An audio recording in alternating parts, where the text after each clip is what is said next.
What everyone gets wrong about the Salem Witch Trials. When you hear Salem Witch Trials, you probably picture witches being burned at the stake, except that never happened. In fact, one of the biggest things people think they know about the Salem Witch Trials is completely wrong. And once you dig into the real history, the truth is somehow even more disturbing. It all began in the winter of 1692 in Salem Village, part of the Massachusetts Bay Colony.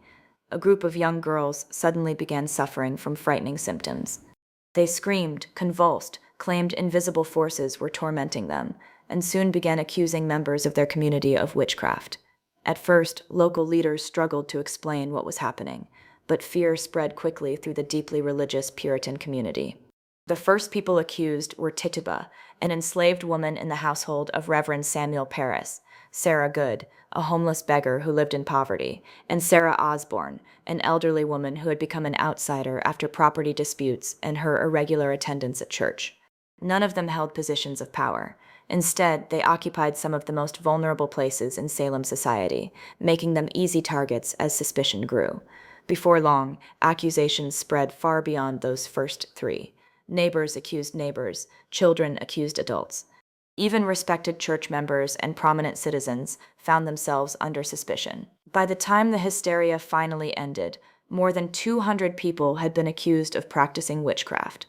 But here's another thing almost everyone gets wrong. No one in Salem was ever burned at the stake. That punishment was used for some convicted witches in parts of continental Europe, but not in colonial New England. Instead, 19 people were executed by hanging.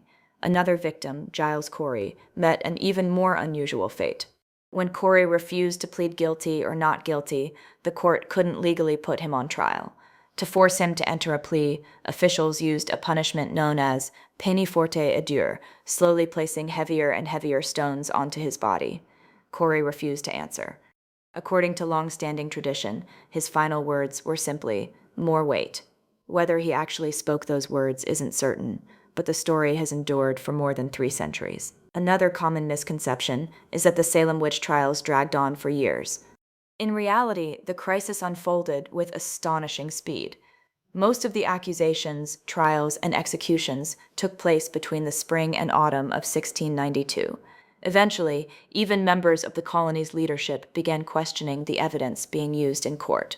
One of the most controversial forms of testimony was spectral evidence, claims that a person's spirit or apparition had appeared and attacked someone, even if the accused wasn't physically present.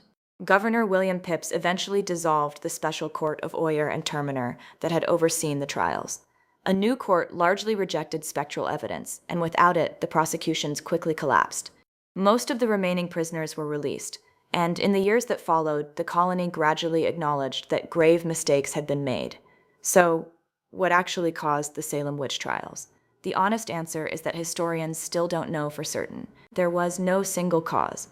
Instead, it was likely a dangerous combination of religious beliefs, long-standing family rivalries, political instability, property disputes, fear following frontier wars, social pressure, and confirmation bias. Some historians have proposed medical or psychological explanations for the girls' symptoms, but no single theory fully explains everything that happened. What is clear is that once fear became stronger than evidence, ordinary people made extraordinary accusations, and innocent lives were destroyed as a result. Today, the Salem Witch Trials remain one of history's most powerful warnings about the dangers of mass hysteria. Not because witches were ever proven to exist, but because fear convinced an entire community that they did. And once that fear took hold, facts no longer mattered. I'm Penny, and this has been another journey through time. Until next time, every place has a story, and every year has a secret.